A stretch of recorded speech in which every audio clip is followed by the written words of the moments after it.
Anybody see angels recently? Anybody hang out with angels? I did. It's okay. You met Casper the friendly ghost?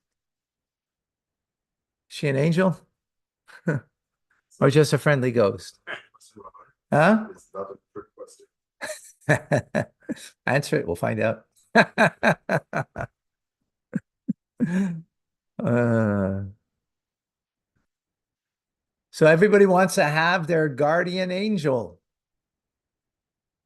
The angel was with me, protected me. Is there truth to that statement? Is that a positive thing? Is that what we look forward for? Welcome to Tanya Today. I'm Rabbi Ronnie Fine, coming to you from Chabad Zichron Kadesh in Montreal, Canada, where it's a privilege and a pleasure to share with you the Tanya. We begin today chapter 40, continuing, of course, of previous chapters, speaking about kavana, intent, mindfulness, doing something lishma. Lishma means for its own sake, as a means, not to an end, as an end in itself. And what is that end? When you are serving God, to serve God, to connect to God, to do for the sake of God. That's what it means, lishma, for its own end. As the word mitzvah means connection. It is a command of God, absolutely. It is a wonderful good deed, but on a deeper level, it's a tzavsa v'chibur. It is a divine connection in the moment that we make, that we create when we do the mitzvah. Just extending your right arm and giving charity into the pushka, the light of God embraces the individual. Putting on the tefillin, the act of doing that. The act of lighting Shabbos candles before Shabbos, and so on and so forth. In the moment, there is a connection. But that's in the act itself. With the kavana, with the intent of lishma, of having that divine connection, being mindful, being aware. When we do it with that, and if we do it with a mindfulness that brings to the heart that there's actually a feeling in the heart the person has, then the mitzvah that we do not only has that moment connection, but it actually goes up to the world of Bria, the world of creation, the first of the created worlds, its spiritual world, and it resides there, it connects, it unifies there with the divine attributes of Hashem, and therefore has an eternity to it. Has an eternity to it that it will be experienced in Gan Eden, in the garden, even after we leave this world. What we do will be experienced, a ray of light merely, but the full principle of what we accomplished now will be experienced in times of Mashiach. Will be in times of Mashiach, right? If we did it because we're motivated by the intrinsic, natural love, the intuitive, instinctive love that the soul has for Hashem, for God, then it will rise up also, but to the world of Yetzirah. This is all previous teachings that we learned. Chapter 40, we continue with this notion. The Alter Rebbe says that when you don't study, as we're learning right now, lishma, for example, or do the mitzvah lishma for its own sake, its own end, for the connection, for the divine pleasure that we give to God, right? Then it doesn't rise up and become united with the Ein Sof, with the infinite of God, because it wasn't motivated by any kind of love and fear. Again, whether it's a palpable love and fear or whether it's only a intellectual love, but it doesn't rise up to stand before God. It can't. Where does it remain? It remains in the chambers. That kind of study of Torah remains in the chambers of those worlds in the abodes of a Asiya, Yitzira, which is the externality of the worlds. It doesn't connect with and unify with the divine attributes of the world, which is the godliness of that world. And what's in that abode over there? Angels, right? Angels are created beings. So that's where it hangs out. The mitzvah that you do, that is kind of out of rote, on autopilot, it hangs out over there. Right? Not only does it hang out over there, but actually it creates the angels over there. Creates angels. When you learn Torah, not lishma, you create angels, created beings. Right? So you create something, but not something divine. That's because we do it by rules. Because we did it by rote. In other words, there's a power in the study of Torah, right? That by virtue of the study, it does rise up, but doesn't rise up to the divine to connect to the infinite and therefore have eternity to it. It rises and creates angels, right? It creates angels.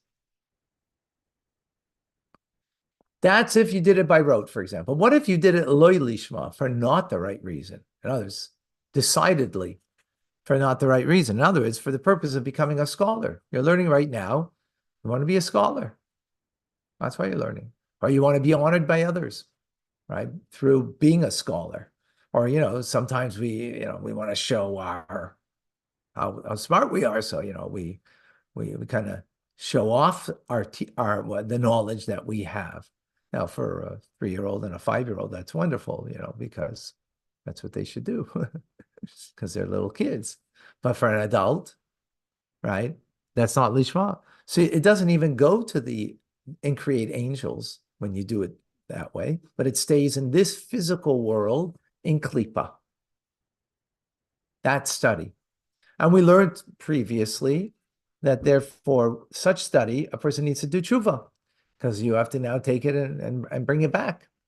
In other words, the study of Torah is inherently something of holiness, right? But learning it in such a manner doesn't allow it to ascend.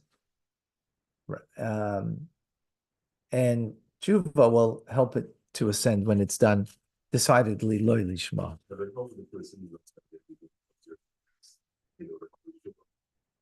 Well, if your motivation is that is for your self-aggrandizement, your self-fulfillment, then that's doing it for yourself.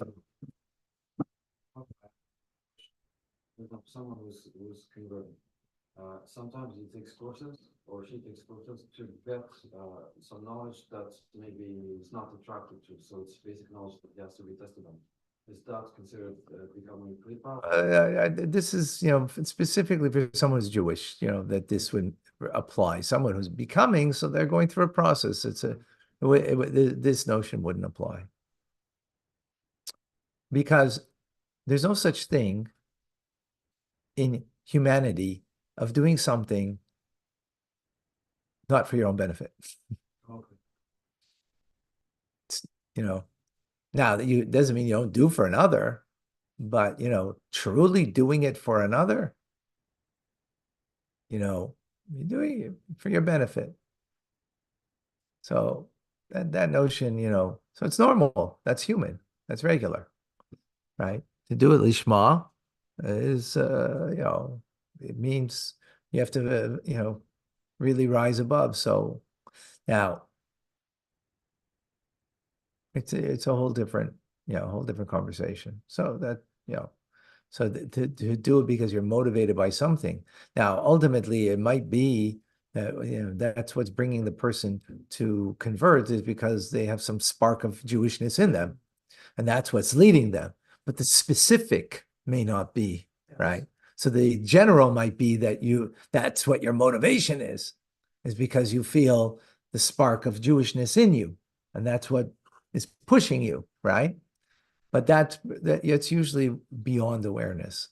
Like you're aware and not aware, because it's something that's driving you that actually is not, something that you get, right? You like as we know from many of our friends here, right? Something that drives them that's beyond, you know, anything that is rational. It's the soul that's pushing. Here we're talking about very specifically your specific learning right now, right? So is the specific learning for that? Not necessarily is going to be that when you're in the process. Very unlikely. It's going to be as a means to an end. Once you become Jewish, so then then it's as an end in itself. And by the way, it doesn't mean it doesn't serve as a means to an end also, because in other words, if you're learning to know, that's a means to an end. Right? If you're learning to go. That's a means to an end, which there's a value to that, but that's a lower level. If you're learning to connect, that's a higher level, right? That's already a completely different thing, right? That doesn't mean you're not to know. Of course, you're going to know. And should you do it in order to know? Of course, but you're motivated from a much higher and much more profound purpose. Okay, but let's leave that for now. Okay, I want to leave that for now because it's kind of off topic. Okay, I want we have We're broadcasting live. we're broadcasting live with 100 other people that are with us, so I want to stay okay. But even it was very good, very good. Okay. With this now we can understand what the Zohar says. Zohar says, what profit has a person of all the toil that the person labors under the sun? So it's interesting. Everything you do under the sun has no profit from it, which actually, by the way, that's E equals MC squared, right? What profit do you have? You just change it from this to that, from that to this, right? There's nothing. So what are you doing here? Nothing, right? That's the nature of this world. That's creation. Under the sun, you have no profit, but Torah and mitzvahs are over the sun. They're not bound by the sun. They're not bound by nature. They're beyond the sun. That we do have. And that's with that we can understand now what our sages say based on that it says, happy is a person who arrives on high after our time here on earth with their Torah study in hand. A funny statement.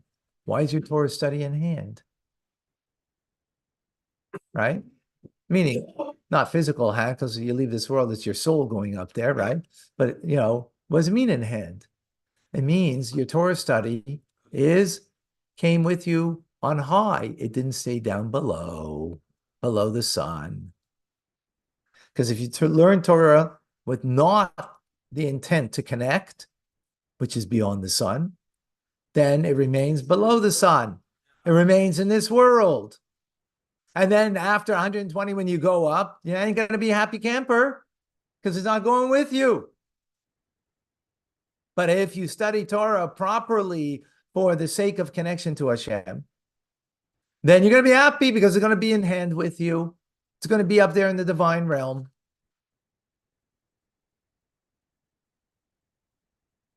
Got to do it with Kavana. Right, exactly. Okay. Now, you might ask a question. Wait, what's going on over here? Torah is one with God. So why do I need my kavana? Why do I need intent? I mean, inherently, we're talking about something that's holy. It's Torah. It's one with God. It's his will. It's his wisdom that's one with him. So if I'm studying it, what do I need kavana in order that it should be elevated? So the Alter Rebbe explains like this.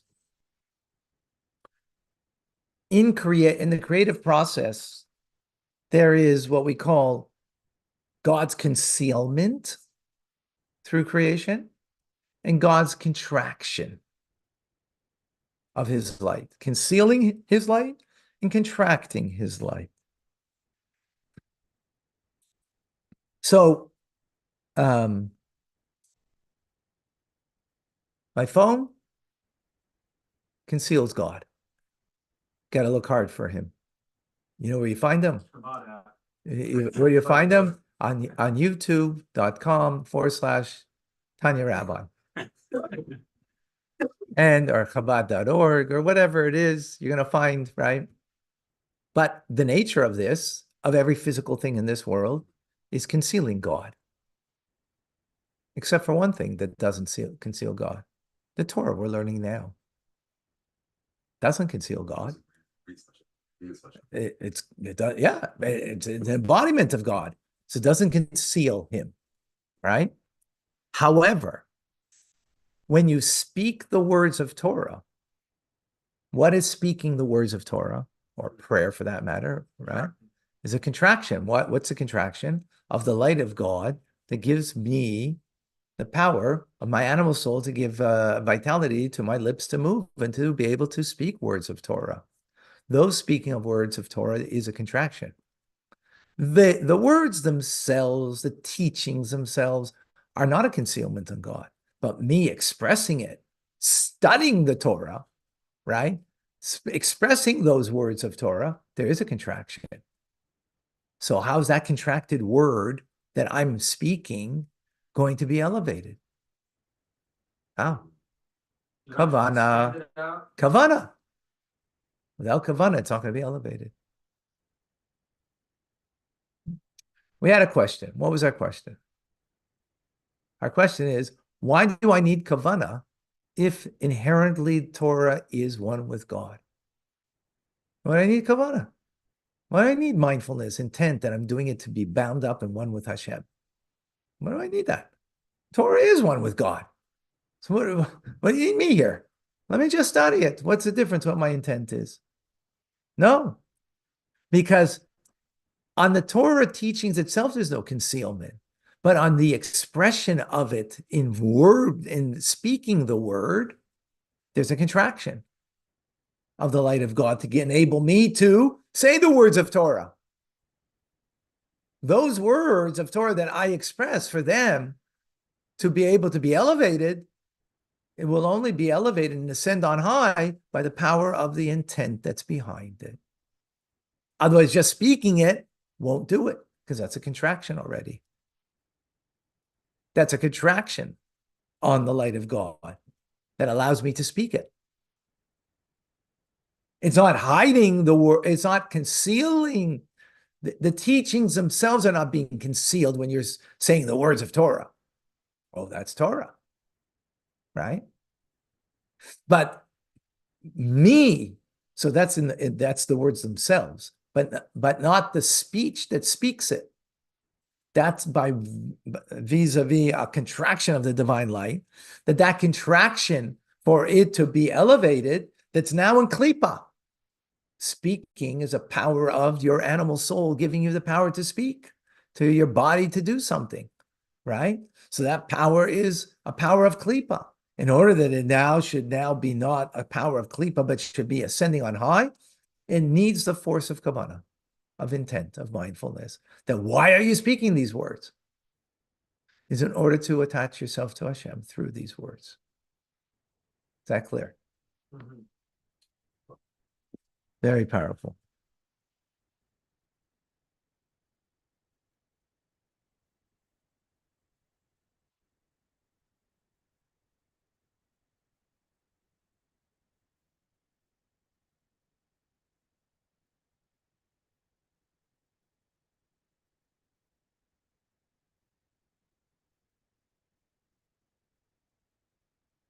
So then when we do it with the power of kavanah, of intent, as we mentioned, the two forms of intent, two levels of it, right?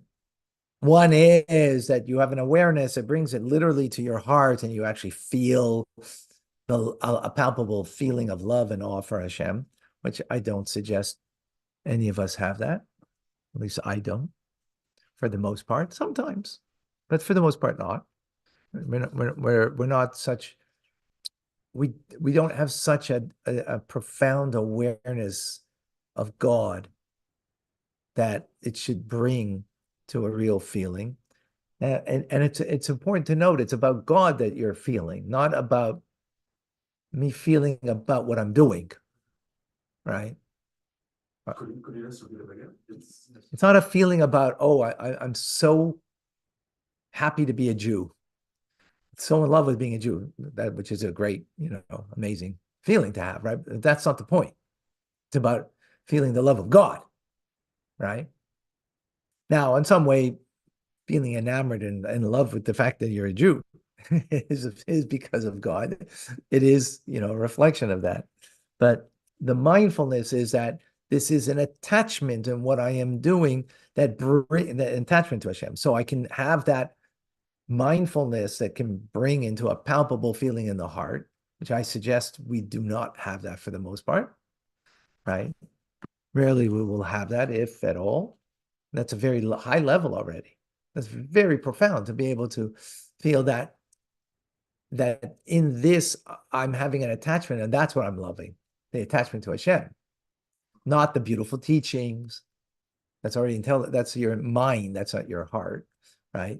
Not the beautiful teaching, right? Not the beautiful teachings. Thank you, Mendel.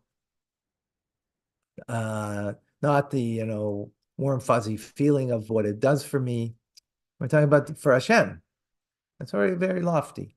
And that goes therefore a sense of the world of Bria. But what more likely will be is that we have an inherent desire to be connected to Hashem that comes from our soul. And we allow that to emerge. That's what we want. We want the connection. So it becomes an intellectual love, not a palpable feeling.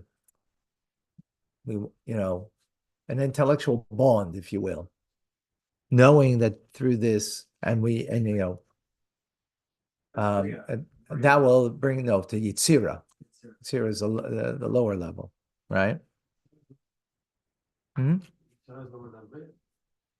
Lower than Bria. Asiya, Yitzira, Bria.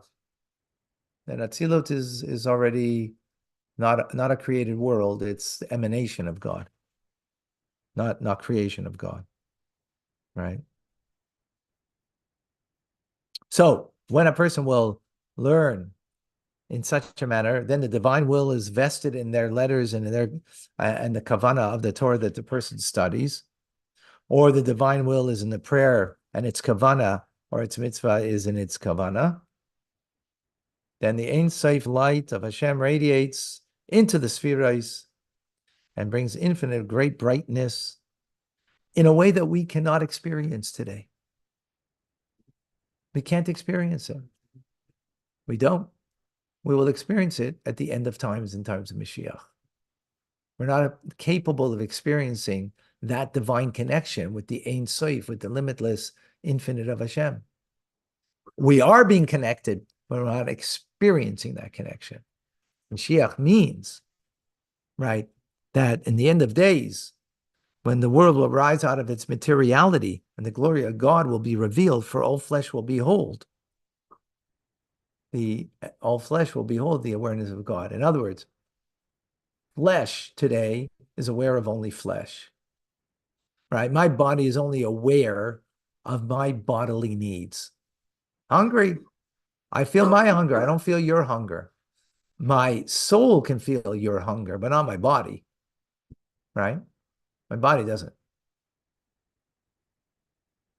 right?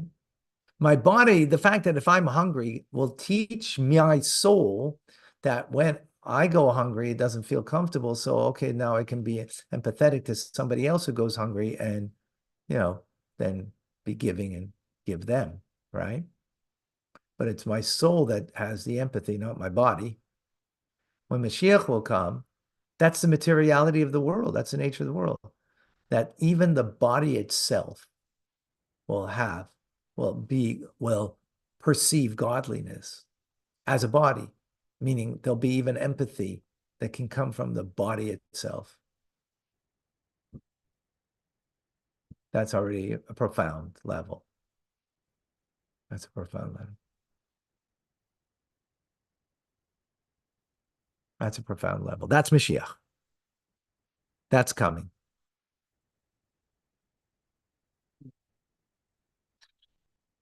Now, there's a note, a side note that the Alter Rebbe writes and says that through this union that we create, there's also something that happens through this. In other words, we're taking our mitzvah by the force of kavanah, it ascends on high, unifies with the divine attributes of Hashem that are one with the Ein Sof, with the infinite of Hashem, right? As opposed to creating angels, you're creating a divine union.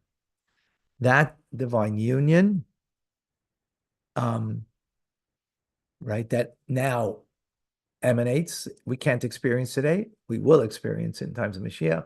A ray of it comes to us in Gan Eden, only a ray, not full experience. It's only the fruit you taste, not the principle, right?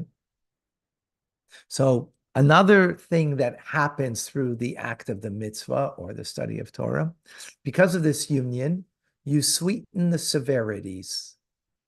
If there's anything that is on high accounted to us that we should receive in a severe way this down in this world, right? Something that might be painful, exact, right?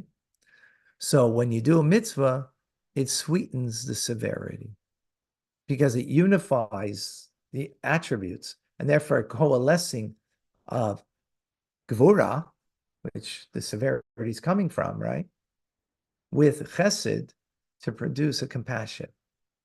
That what will come down is something compassionate, a light of Hashem, because of the coalescing of the attributes that we create because of the act of the mitzvah that we do.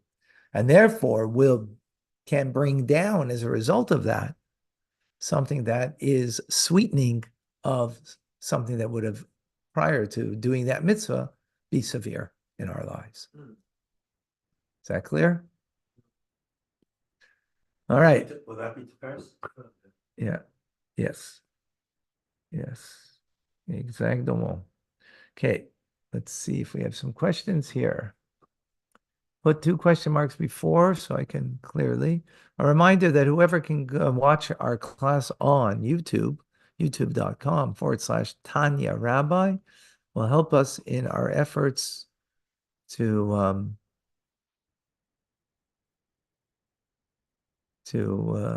become monetized, actually, and to reach out to more people even, which is ultimately the goal.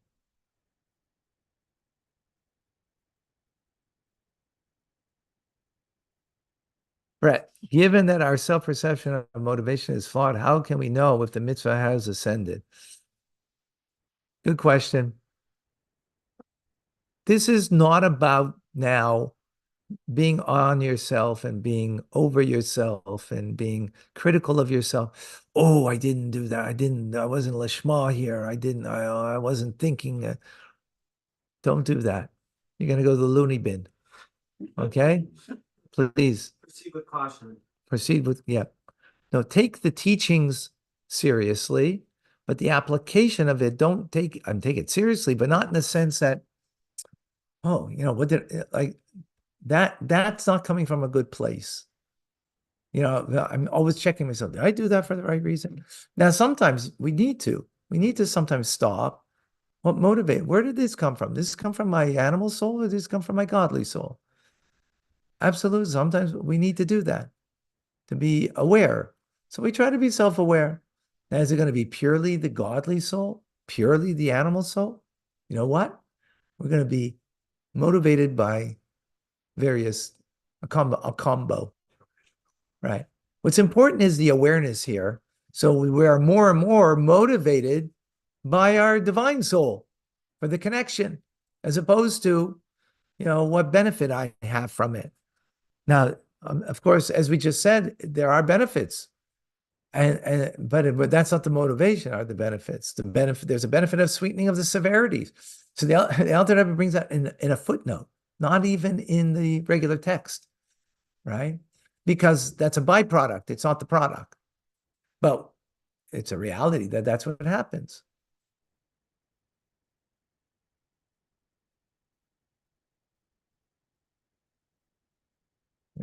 Any questions around the table here?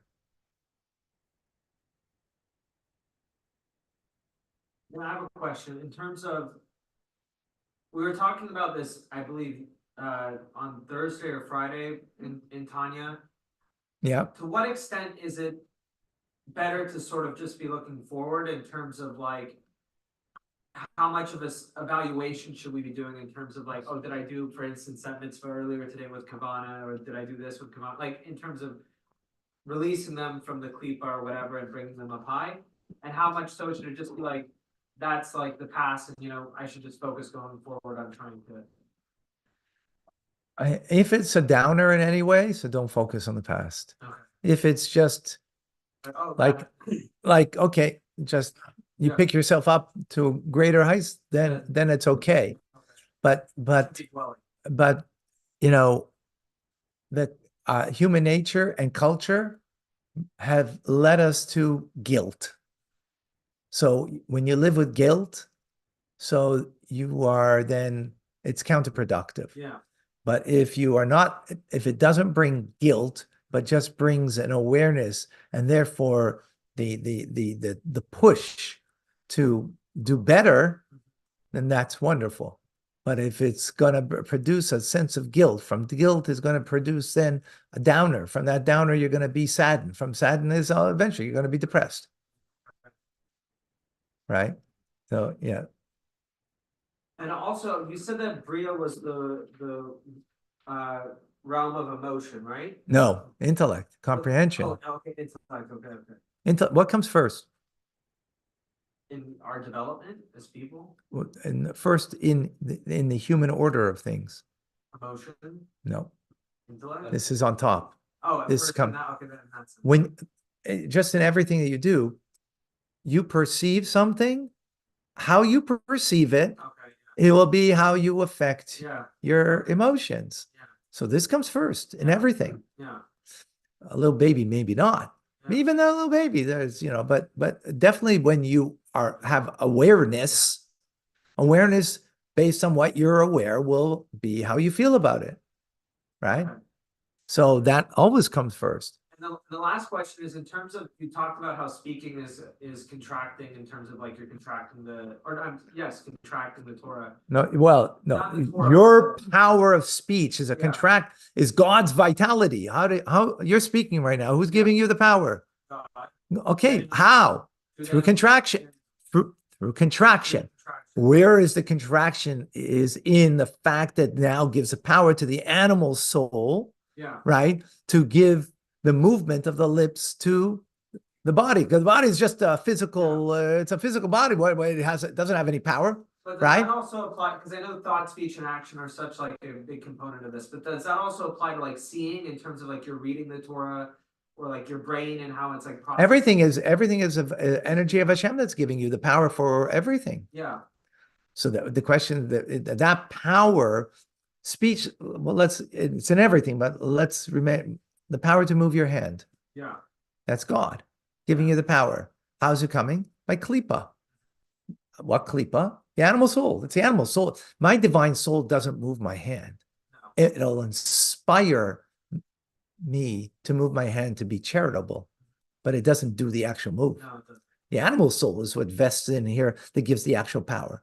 That's a power of klipa, right? It's covering over on the presence of God, right? So therefore, when I'm speaking words of Torah, or you're speaking words of Torah, it's actually covering over on, right, the speech, Yeah, the act of speaking, not the words that are spoken. Make a distinction here. The word that's spoken is not concealed. It's God's Torah. Yeah. But my act of speaking is a contraction to be able to do that.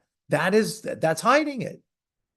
The act of speaking. so the words I hear of you reading Torah are not contracted, but the act of. But the act of speaking, it is. Yeah. So therefore, it has to be, in order for that word that is spoken should be ascending, it needs the power of kavana.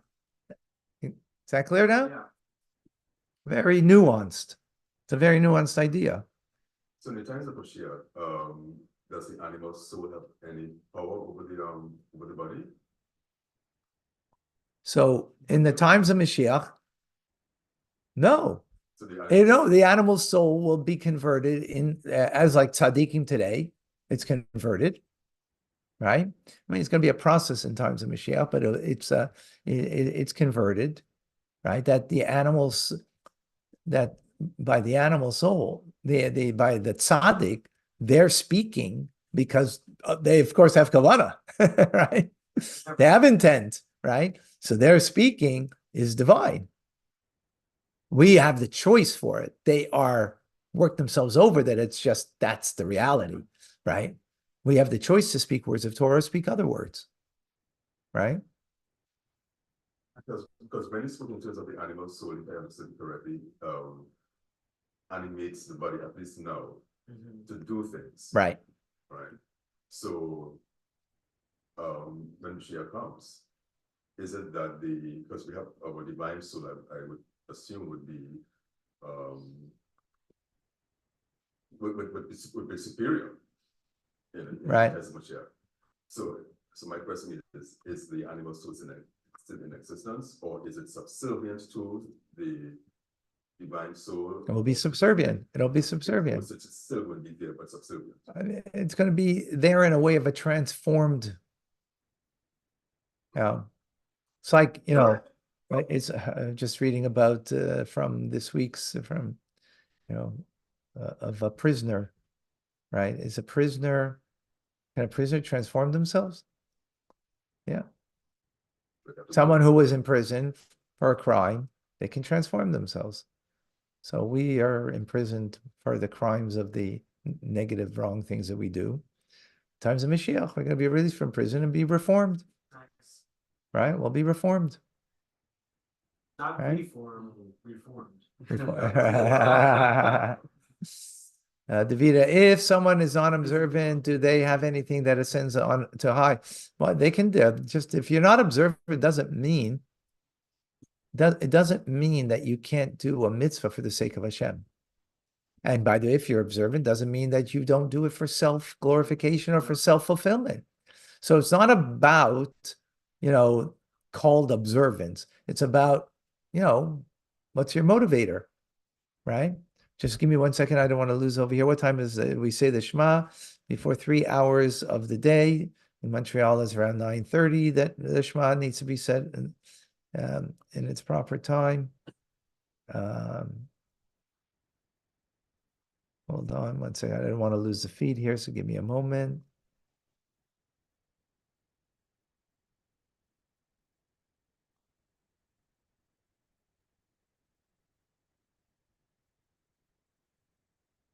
Does altruism, Joseph is asking, coincide with kavana? I mean, it's an altruism. You're doing it right, absolutely, because you're doing it for Hashem and you're doing it for the connection as opposed to, right? What, Lori, once the animal soul is converted, will there be any need for sacrifices? Will mitzvahs change? That's a good question.